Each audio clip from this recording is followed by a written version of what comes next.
This is a message from a viewer named Lawrence, and the moment I finished reading it, I sat at my desk for a long time without moving, because his story is not the kind you usually hear on this channel. There is no bar girl in it. There is no obvious mistake. There is no naive widower mailing money to a woman he has never met. There is instead a 64-year-old American doctor, a retired anesthesiologist with 31 years of practice behind him, a man who built his career on noticing what other people missed, a man who was certain, absolutely certain, that he was too careful and too intelligent to be deceived. He met his wife through a respectable channel. He did everything right. He flew across the world to meet her family before he ever spoke the word marriage. He read every contract twice. He listened to his own daughter, an attorney in Atlanta, when she expressed her concerns, and he weighed her objections against the evidence of his own eyes, and he decided, calmly and confidently, that she was wrong. Lawrence is not the kind of man who gets fooled.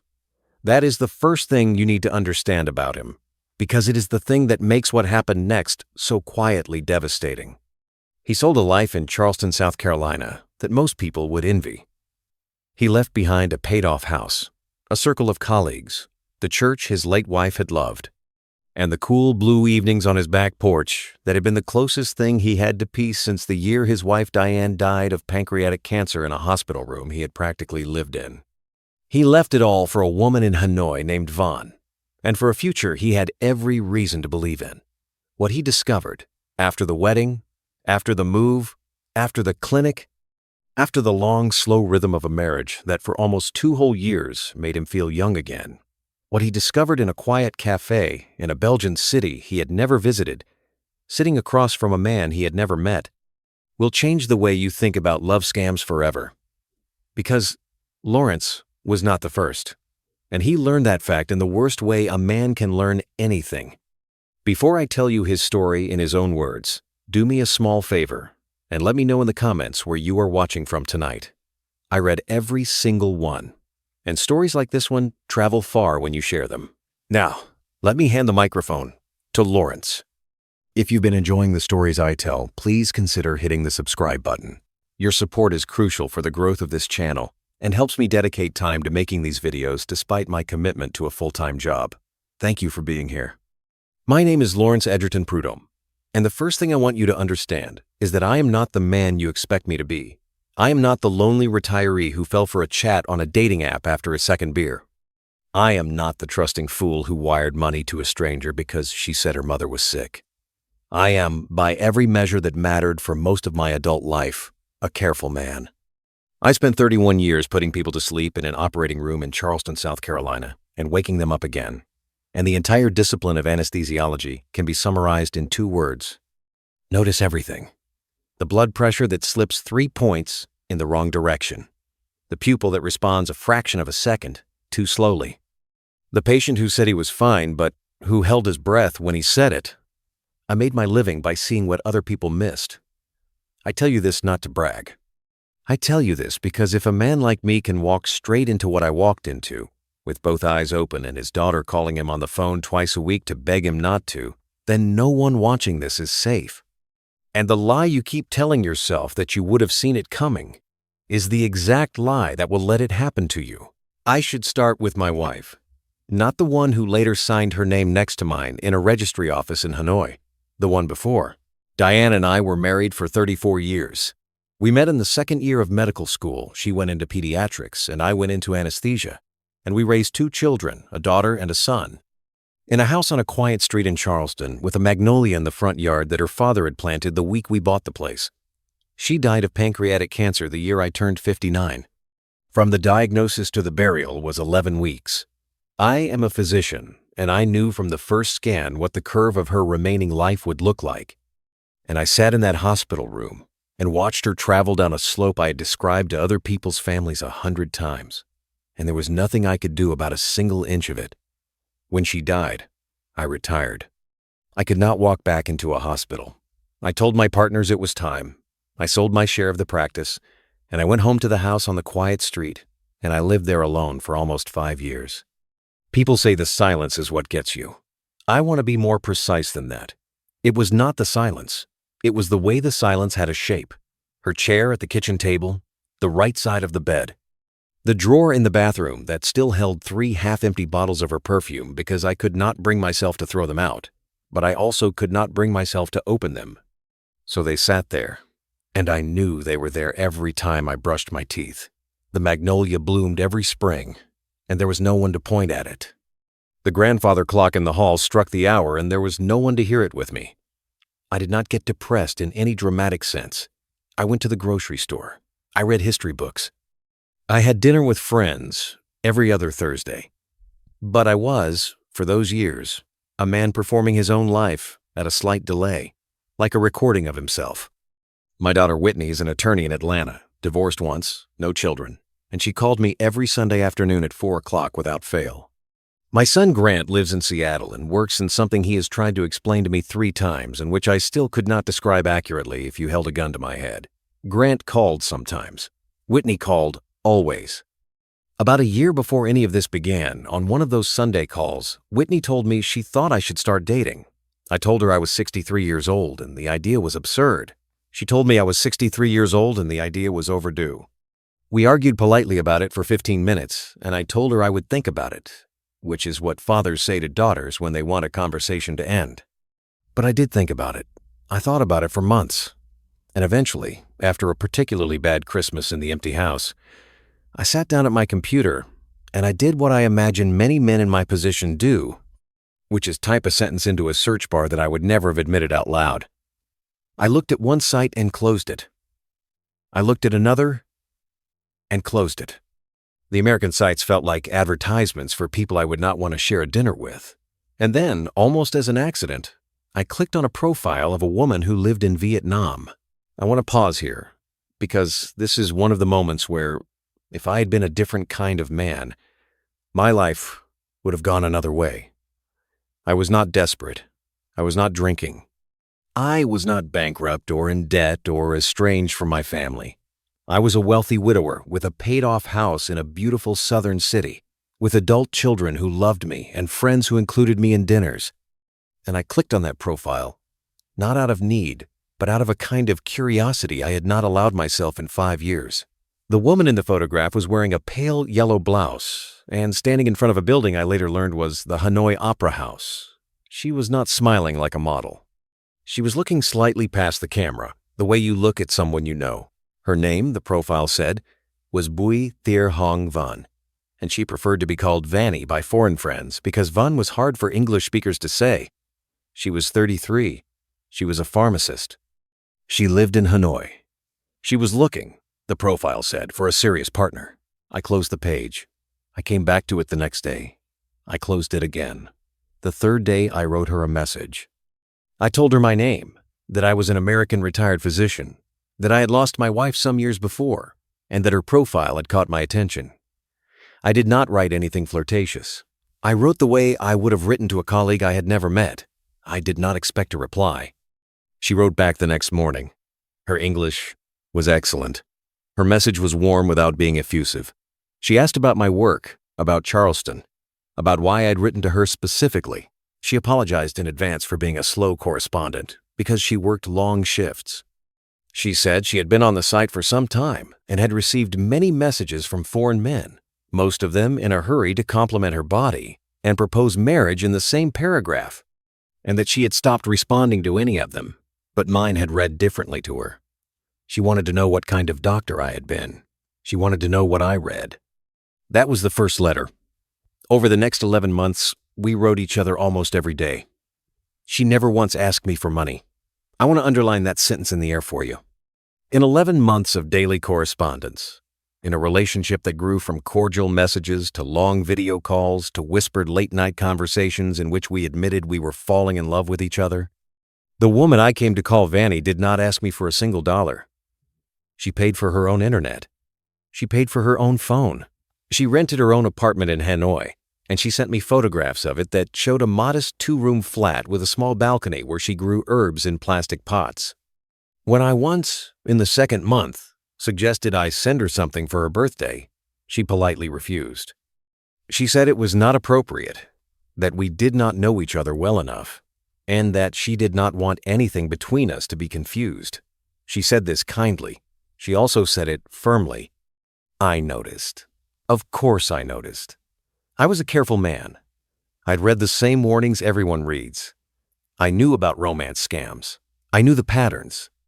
I knew that the woman who asks for nothing is more suspicious in some ways than the woman who asks for everything. I am telling you that I knew, and what I did with that knowledge was test it.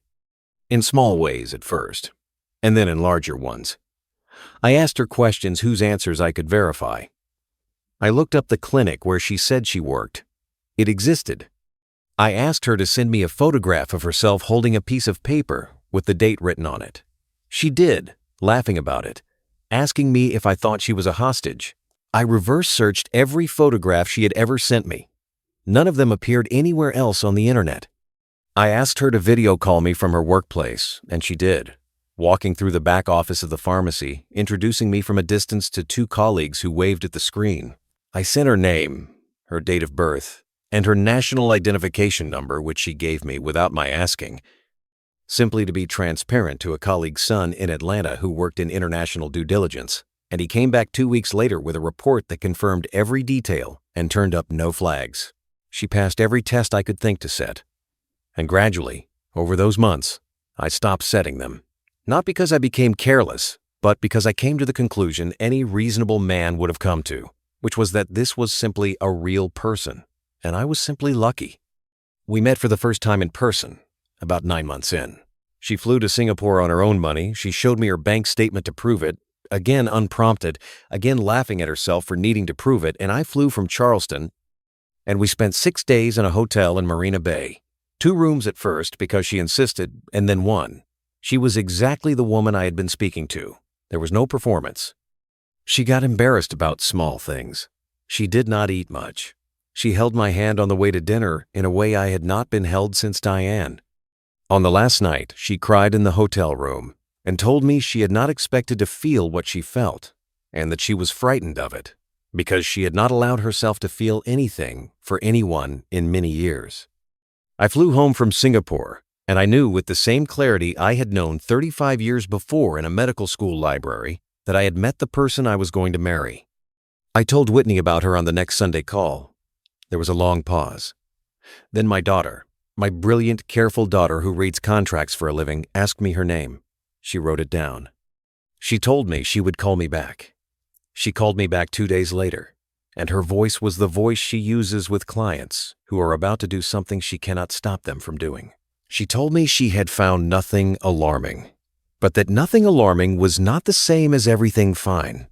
She told me that the structure of the courtship, the patience, the refusal of money, the unprompted transparency, the perfectly calibrated independence was, in her professional opinion, indistinguishable from either a genuine relationship or an extremely sophisticated long-form fraud, and that the only person who could tell the difference was me, and that she did not trust my judgment in this matter because she did not believe any 63-year-old widower's judgment in this matter, including her own father's, particularly her own father's. She asked me, please, to wait a year before doing anything irrevocable. I told her I loved her. I told her I appreciated her concern. I told her she did not understand. And 4 months later, I flew to Hanoi. I am going to tell you about Hanoi the way I experienced it, because the city is part of what happened to me and I want you to feel it.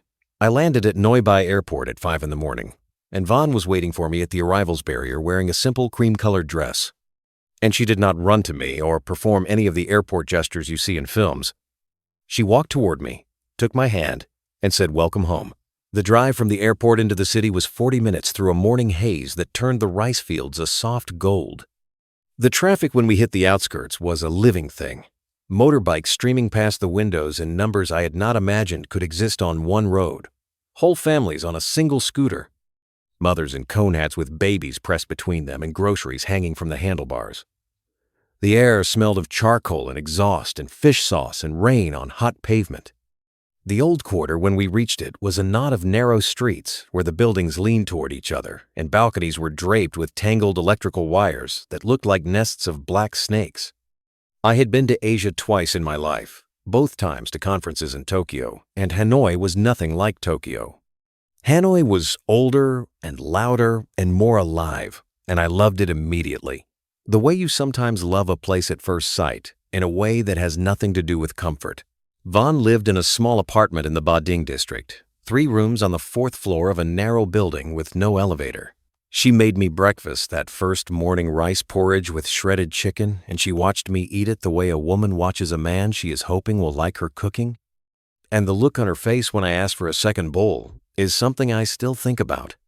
That afternoon, she took me to meet her family. This is the part that, in retrospect, I should describe with the most care, because it was here that the trap I am still trying to understand was set in front of me, and I walked into it on my own 2 feet, smiling.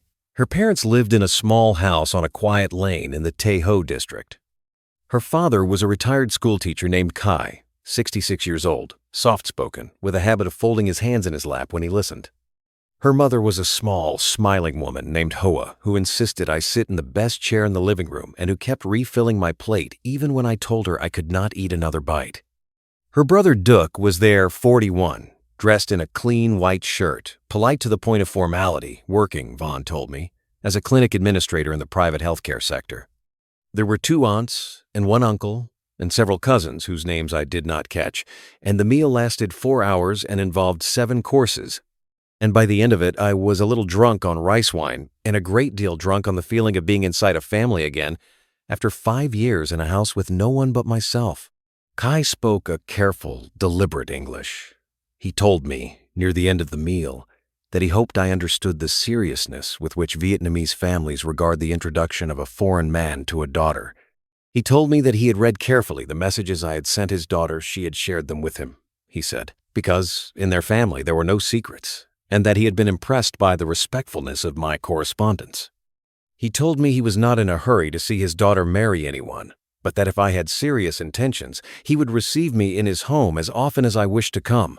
He said this slowly. He looked me in the eye when he said it. He did not smile. I told him I had serious intentions. Whitney called me 3 days later. I was sitting on the balcony of Vaughn's apartment, watching the sun set over the rooftops of the old quarter, and my daughter's voice came into my ear from a different world.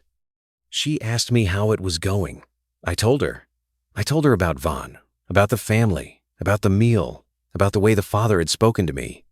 There was another long pause on her end, the kind of pause she uses before she delivers bad news. And then Whitney said, "Dad, I want you to listen to me very carefully.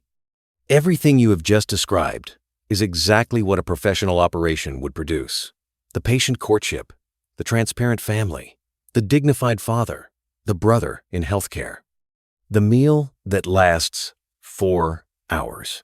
These are not signs of authenticity. These are the precise signs that someone has studied what a man like you would consider authentic and reproduced it."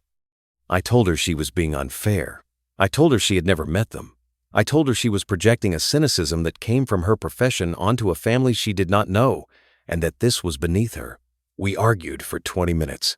At the end of it, she told me, very quietly, that she loved me and that she would always love me and that she could not stop me from doing what I was going to do, but that she was going to write down the date of this phone call and put it in a drawer, and that one day she hoped I would never have to look at it.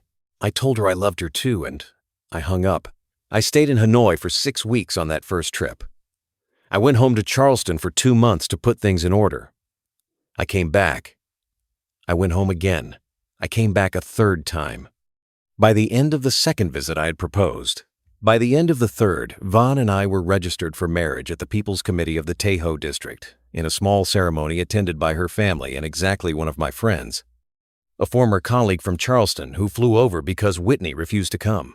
The marriage was real. The paperwork was real. The certificate hangs, or hung, on the wall of the apartment Vaughn and I rented together in the western part of the city, near West Lake.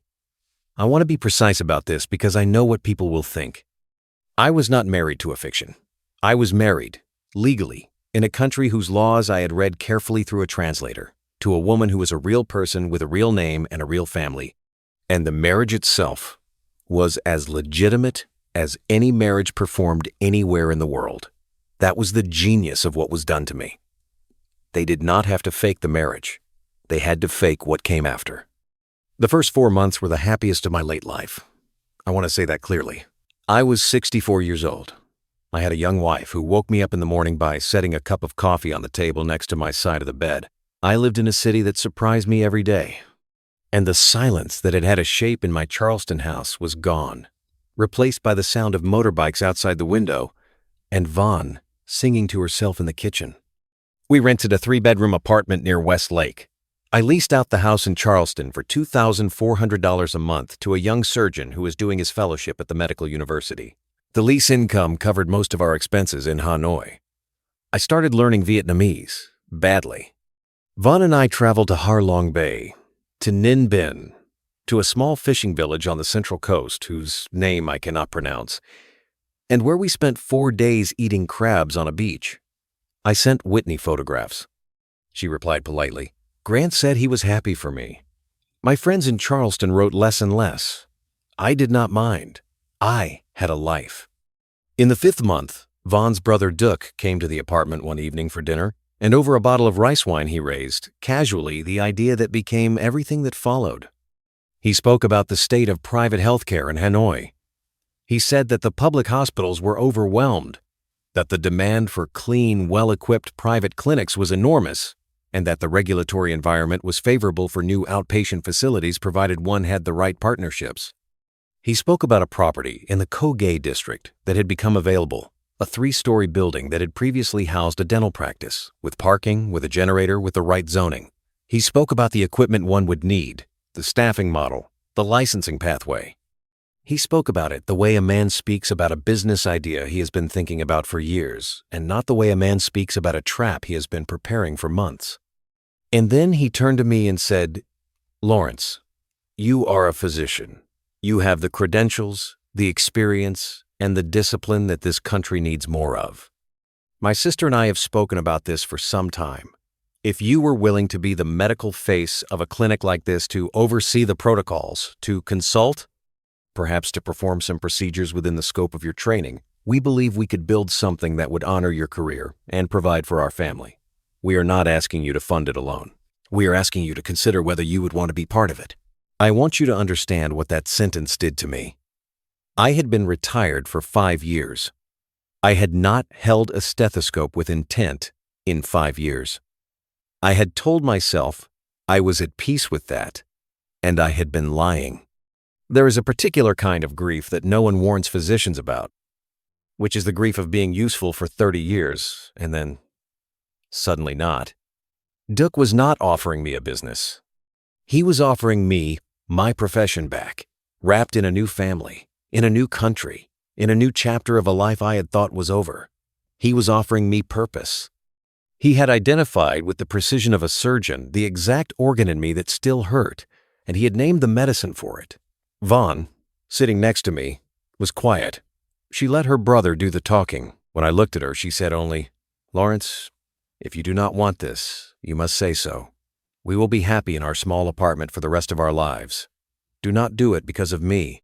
I told them I would think about it. I lay awake that night, and I thought about it, and by morning I had decided. I told Vaughn over breakfast. She cried. She told me she had not allowed herself to hope. The clinic would cost, in initial capital, approximately $600,000 United States dollars. That figure covered the lease on the building for 3 years, the medical equipment, the licensing fees, the renovation, and the first 6 months of payroll. Duc walked me through the budget line by line on a yellow notepad in the kitchen of the apartment. Every number was reasonable. Every number, in retrospect, was within 10% of what such a clinic would actually have cost in Hanoi at that time. They did not inflate. They did not need to. The con worked because the numbers were honest. The structure of the investment was where the trap was hidden, and I want to describe it carefully because this is the part that I missed and that any of you might miss in my place. Vietnamese law at that time placed certain restrictions on foreign ownership of healthcare facilities. Duc explained accurately that a wholly foreign-owned clinic would face significant regulatory friction and possibly outright denial of licensing. The recommended structure, he said, was a joint venture company in which the majority of equity was held by Vietnamese nationals, with the foreign partner holding a minority position and a separate management agreement that secured the foreign partner's role and compensation. He said this was standard.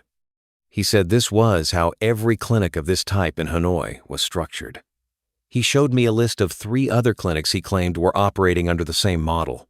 He gave me the name of a Vietnamese law firm that would draft the documents. I asked Whitney about it on a phone call. I expected her to fight me. Instead, she sighed and said that the structure he was describing was real and was in fact the standard structure for foreign investors in regulated Vietnamese sectors, and that she could not on technical grounds advise me against participating in such a structure. She added, and I remember this exactly, that whether the structure was legitimate in form did not address the question of whether the people executing it intended to honor its substance, and that this was a question she could not answer from Atlanta. She asked me to have the documents reviewed by an independent foreign qualified lawyer in Hanoi, not the one Duc had recommended. I did. I retained a Singaporean lawyer with offices in Hanoi to review every document. He read them. He told me they were properly drafted. He told me the equity allocation gave me a 49% minority stake, that the management agreement gave me a 3-year initial term with renewal at the discretion of the majority shareholders, and that the renewal clause was, in his professional opinion, the weakest part of the document. He told me that if the majority shareholders chose not to renew my management agreement at the end of 3 years, I would have no recourse, and that I should consider whether I trusted the majority shareholders to renew. I told him I did. I trusted my wife. I trusted her father. I trusted her brother. I had eaten in their home. I had been welcomed as a son. The Singaporean lawyer looked at me across his desk and said, very politely, that trust was a matter outside the scope of his engagement, and that he had now discharged his duty to advise me. He stood. He shook my hand. He sent me a bill for $2,400. I signed the documents the following week. The money moved over the next 4 months. I will give you the breakdown because I think it matters that you see it. $220,000 for the building lease and renovation. $180,000 for the medical equipment examination tables, an ultrasound machine, a small operating theater, a sterilizer, a dispensary system. $70,000 for licensing, permits, and legal fees, including the Singaporean lawyer and a Vietnamese firm for the local filings. $80,000 for the first 6 months of staffing, including a nurse practitioner, 2 general practitioners on a part-time basis, a receptionist, a cleaner, and Duc's salary as administrator. $50,000 for working capital, $600,000 in total. Every transfer went through proper banking channels. Every transfer had a receipt. Every transfer was, on paper, beyond reproach. The clinic opened, in real terms, about 9 months after Duc had first raised the idea over rice wine. I was there for the opening. I wore a white coat with my name embroidered in red thread over the left breast pocket. There was a small ceremony. A local official came and cut a ribbon. Vaughn stood next to me in a pale blue al dye and held my hand. Kai sat in a chair in the corner and watched without speaking. And I remember thinking how proud he looked. And I remember thinking how lucky I was to have a father-in-law who could be proud of me. For the first 11 months, the clinic operated successfully. Patients came. I consulted 3 days a week, mostly on pre-anesthetic assessments for minor procedures performed by a Vietnamese surgeon we contracted with, and on general consultations for the foreign community in Hanoi who wanted to see a Western-trained physician. I felt useful in a way I had not felt since the year before Diane was diagnosed. I felt, for the first time in my late life, that I had built something. The clinic generated revenue. Duc reported the financials to me on a monthly basis. The reports showed modest profitability, with most cash being reinvested in equipment and expansion. The reports were in Vietnamese, with English summaries. The Vietnamese, when I had it translated independently, and I did, twice in the first year, because I am still a careful man, matched the English.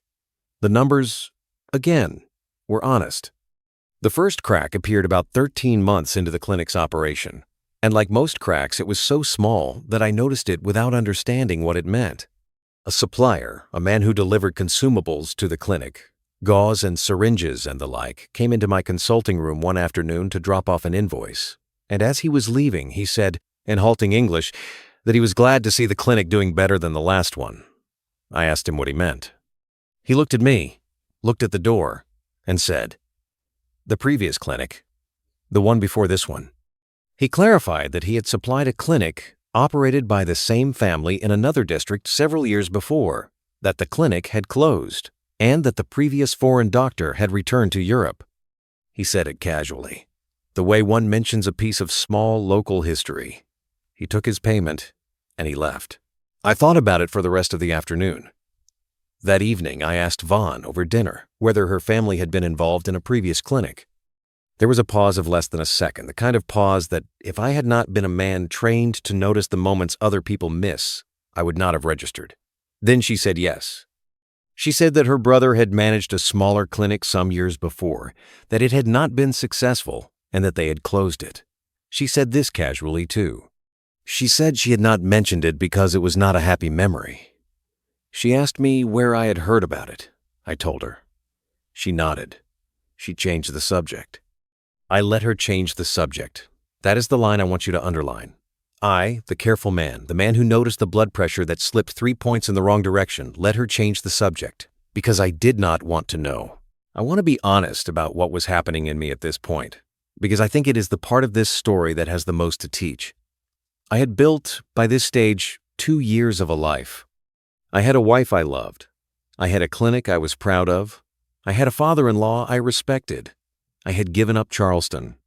I had sold, 6 months earlier, the house with the magnolia tree because we needed an additional $200,000 to cover an expansion of the clinic's surgical wing, and Vaughn had asked me, very gently, whether the house was something I wanted to keep for sentimental reasons, and I had told her no, that my life was here now, and that holding on to a house in a city I would never live in again was foolish. The proceeds had gone into the clinic's expansion account. Whitney had refused to speak to me for 2 months after that. We had reconciled, partially, on a phone call I had made on the morning of her birthday. She had told me she loved me. She had not asked about Hanoi. So when the supplier mentioned a previous clinic, and when Vaughn's answer contained a half-second pause that I should have followed, what I felt was not curiosity. What I felt was a small, cold dread. And what I did with that dread was push it down, because to follow it would have meant questioning the entire architecture of my second life, and I was not willing to do that. I told myself that of course she had not mentioned a failed business venture, because nobody volunteers their failures. I told myself the supplier had been mistaken, or had been talking about a different family, or had been making conversation. I told myself a great many things, and I went to sleep that night next to my wife, and I did not bring up the matter again for 3 months. The second crack was Duke. About 2 months after the supplier's remark, I noticed that Duke had begun to defer to me less. Small things. The way he scheduled meetings without consulting me. The way he made hiring decisions and informed me afterwards. The way he answered questions I asked the bookkeeper before the bookkeeper could open her mouth. None of it was hostile. All of it was the behavior of a man who had begun to understand that he no longer needed to perform for me. I noticed it.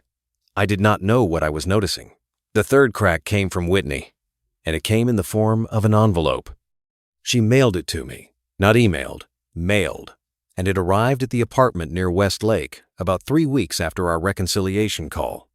Inside was a single sheet of paper with 5 lines of text in her handwriting. The text was a name, a city, an age, an occupation, and a phone number. The name was Martin de Vlieg. The city was Antwerp. The age was 70. The occupation was retired engineer. The phone number was a Belgian mobile. Below the 5 lines, in a separate paragraph, Whitney had written, Dad, I have spent the last 7 months looking, quietly, and I have found him. He was married to her between roughly 6 and 3 years ago. He invested in a clinic. He left Vietnam with nothing. He will speak to you if you call him. Please call him. I love you. Whitney. I stared at that piece of paper for a long time. Then I folded it and put it in the inside pocket of a jacket I never wore. And I went to dinner with my wife and her family, and I smiled, and I drank the rice wine her father poured for me, and I told myself that I would deal with it tomorrow. I told myself the same thing the next day, and the day after. The envelope stayed in the jacket for almost 3 weeks. What finally moved me was not courage. It was a financial report.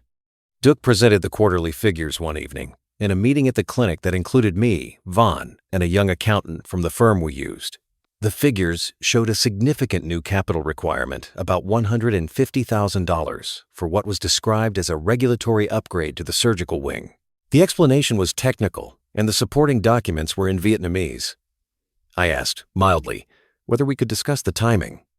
Duc said mildly that the timing was not flexible because the inspection that would trigger the upgrade was scheduled.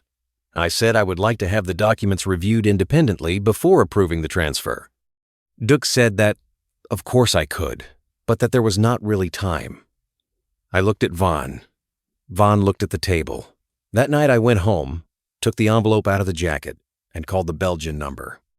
A man answered on the fourth ring. His English was excellent, with a soft Flemish accent. I told him who I was. I told him my daughter had given me his number. There was a very long silence. Then Martin said quietly, "I have been waiting for this call for almost 3 years. I knew there would be another one of you eventually.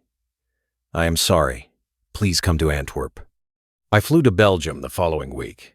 I told Vany I had a former colleague who was dying and that I needed to be with him for a few days. She did not question me. She helped me pack. I do not know how to describe the meeting with Martin except to say that it was the worst conversation of my life and that I am grateful, in a way I cannot fully express, that I had it. We met in a cafe in the Zurenborg district of Antwerp, a quiet place with tiled floors and small marble tables, and we sat across from each other for almost 5 hours. And at the end of it, I knew that everything I had thought was uniquely mine was a script that had been performed before. Martin was a small, neatly dressed man in his early 70s, with the kind of careful manners that come from a long career spent supervising things that could not be allowed to go wrong. He had been a structural engineer. He had been widowed at 64. He had met a Vietnamese woman online, not Vany, but a younger woman, a cousin he later learned, named Linh. And he had been courted patiently and respectfully for nearly a year. He had flown to Hanoi. He had met her family. The father had folded his hands in his lap when he listened. The mother had refilled his plate. There had been a brother, in his case named Duc as well, and when Martin said the name, I felt the room tilt slightly, who was an administrator in private health care. There had been a marriage at the People's Committee of a Hanoi district. There had been a happy first 4 months. And then, in the 5th month, the brother had raised, over a bottle of rice wine, the idea of a clinic. I listened to Martin describe a story that was not mine. The cousin Linh was not Vany. The district was a different district. The clinic Martin had funded was a smaller operation, closer to $400,000 in total capital, and it had closed within 2 years, ostensibly because of a regulatory dispute. And Martin had been edged out of the joint venture company through a series of board resolutions he could not read, and a renewal clause in his management agreement that the majority shareholders had declined to exercise. He had left Vietnam with approximately $90,000 in liquid assets remaining, his retirement savings substantially gone, his marriage formally still in existence but practically over, and the conviction that he would never trust his own judgment again. He told me he had tried, for the first year after he returned to Antwerp, to find out whether there had been others. He had not been able to. The family, he said, was careful, and the relationships had been conducted through different cousins or different aunts on each iteration, and the structure of the operation made it almost impossible to trace from outside. He told me he had assumed there would be another one. He told me he had hoped he was wrong. Then he asked me about Vany. He asked me to describe her. I did. He listened. When I described the way she had paid for her own flight to Singapore and shown me her bank statement unprompted, he nodded slowly. When I described the way her father had spoken to me about the seriousness of introducing a foreign man to a daughter, he nodded again. When I described the way she had sung in the kitchen in the mornings, he closed his eyes for a moment and then opened them again, and he said, "Lawrence, she loved Linh too. Or she pretended to in exactly the same way. I cannot tell the difference, and I have been thinking about it for 3 years." I sat in that cafe in Antwerp, and I understood, with the same kind of cold, clinical clarity that I had brought to operating rooms for 31 years, that I had been the next customer in a sequence. That the woman I had married was not a fiction, but that the marriage was. That the family was real, but that their welcome of me was a product they sold. That the clinic I had funded was a real clinic, but that its purpose was not to provide health care to the people of Hanoi, but to provide a vehicle through which my money could be moved into structures I did not control and from which I could eventually be removed. That every act of patience, every refused gift, every laughing reverse image search she had cooperated with, every introduction to a relative, every long 4-hour meal, every shared cup of coffee in the mornings had been part of a designed sequence that had been performed before, was being performed now, and would be performed again after me on some other competent, confident widower who clicked, one quiet evening, on a profile he had not meant to click on. The most painful part was not the betrayal. The most painful part was the realization that I was not special, that my unique love story had been a template. That whatever Vaughn had felt for me, if she had felt anything at all, and Martin believed, and I came to believe, that there had been some real flickers of fondness in her. The way an actress comes to feel something for a long-running role was incidental to a structure that did not require it.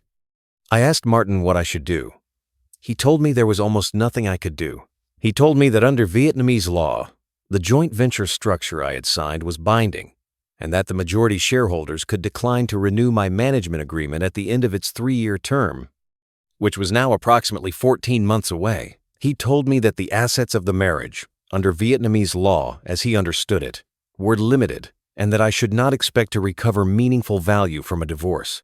He told me that the equipment, the building lease, the licenses, and the goodwill of the clinic would all remain with the joint venture company, in which my minority stake would be effectively worthless, because the majority shareholders controlled all distributions.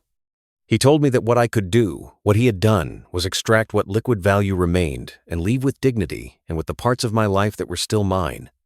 He told me he had spent 2 years being angry and 1 year being ashamed, and that he had not yet figured out what came after that, but that he hoped one day he would. I flew back to Hanoi the next day. I did not tell Vaughn I had been to Antwerp.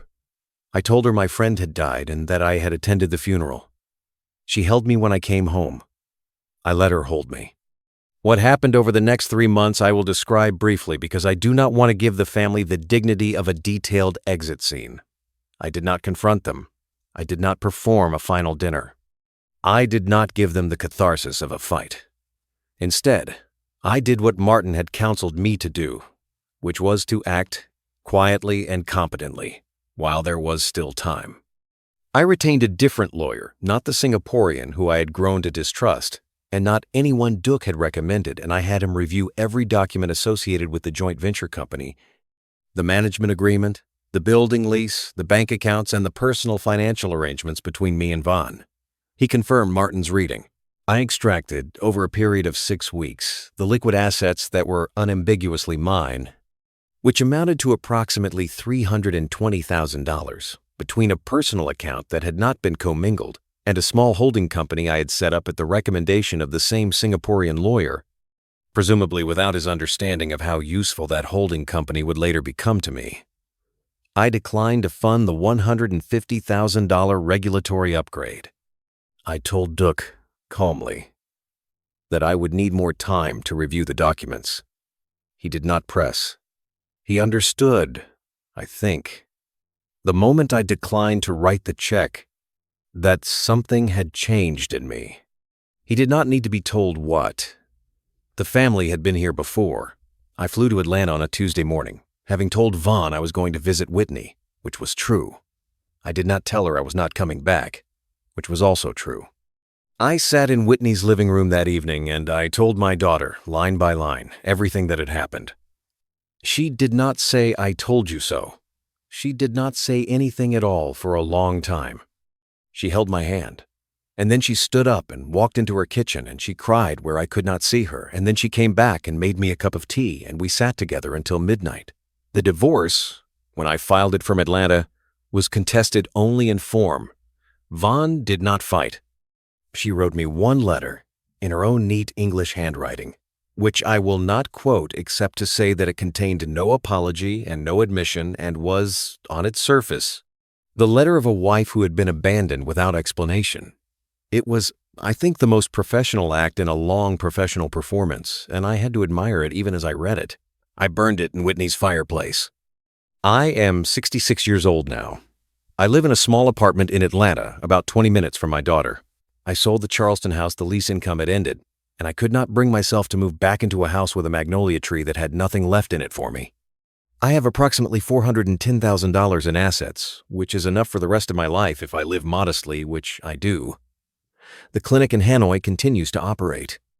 I have heard, through a contact Martin and I now share, that the family has been corresponding with a German widower for approximately 8 months, and that he has not yet visited Hanoi. Martin and I have discussed whether to attempt to warn him. We have not yet decided how. The problem is the one Martin faced before me. We cannot prove anything that a court would recognize. We can only describe a pattern, and patterns are not actionable until they have already happened to you. I want to close by telling you the thing I most need you to understand, and which I did not understand until I was sitting across from Martin in that cafe in Antwerp. I was not fooled because I was stupid. I was fooled because I was intelligent, and because I trusted my intelligence to protect me. Every safeguard I relied on was a safeguard the people who deceived me had anticipated, because they had run this operation before, and they knew which safeguards a man like me would rely on. I did due diligence on Vany, and the due diligence checked out, because she was a real person. I did due diligence on the family, and the family checked out, because they were a real family. I had the documents reviewed by an independent lawyer, and the documents were properly drafted, because they had been designed to be properly drafted. Every single thing I checked correctly. The trap was not in any individual element. The trap was in the structure of the whole. And the only way I could have seen the structure was to have suspected, from the beginning, that the structure was possible, and I did not suspect it, because I did not believe it could happen to me, because I was a careful man. I want to tell every man watching this who thinks he is too smart to be deceived. That thought is the deception. The moment you believe your intelligence protects you is the moment your intelligence becomes the leash by which you can be led. Sophisticated operations do not target stupid men. Stupid men are not worth the effort. Sophisticated operations target intelligent men, because intelligent men have more money, and because intelligent men can be relied upon to defeat their own warnings by reasoning their way past them. I reasoned my way past Whitney. I reasoned my way past the Singaporean lawyer. I reasoned my way past the supplier's remark. I reasoned my way past the half-second pause in Vaughn's answer about the previous clinic. At every gate, I had the key to walk away. At every gate, I used my intelligence to convince myself the gate was something else. If you are talking to a woman overseas, and she has done nothing wrong, and her family is impeccable, and the structure of the courtship is beyond reproach, and your gut is telling you something is too perfect, listen to your gut. Perfection is a manufactured product. Real love is messy. Real families have arguments at dinner. Real courtships have moments of doubt. Real businesses have founders who are nervous about their numbers. The absence of friction is not the presence of love. It is the presence of preparation. And if you have an adult child who is begging you, on a Sunday afternoon, to wait a year before doing anything irrevocable, sit down with that piece of paper, write down the date, and put it in a drawer. If she is wrong, you have lost nothing. If she is right, you have saved everything. I did not save everything. I saved enough. I am rebuilding what I can rebuild. I see my daughter on Sundays. I have started reading medical journals again, not to practice, but because the silence that used to have a shape in the Charleston house has come back to live with me in the Atlanta apartment, and the journals help to fill it. I am told there is a man in Frankfurt who has just bought a plane ticket to Hanoi. I hope, with whatever credibility I have left, that someone reaches him before he lands. This is the story of how a careful man was caught by people who were more careful than he was, in a country he loved, by a family he had no reason not to trust, through a structure that worked exactly the way it was designed to work. I do not want your pity. I want your attention. Because the next man on the list is not going to look like a fool when this happens to him. He is going to look like me. He is going to look like you. Take care of yourselves. Take care of your fathers. And if you are watching this, and you recognize any part of it in your own life, the patient courtship, the impeccable family, the brother in healthcare, the clinic, that seems to honor your career, please. Stop. Call your daughter. Call your son. Call anyone. Wait the year. That is all I have to say.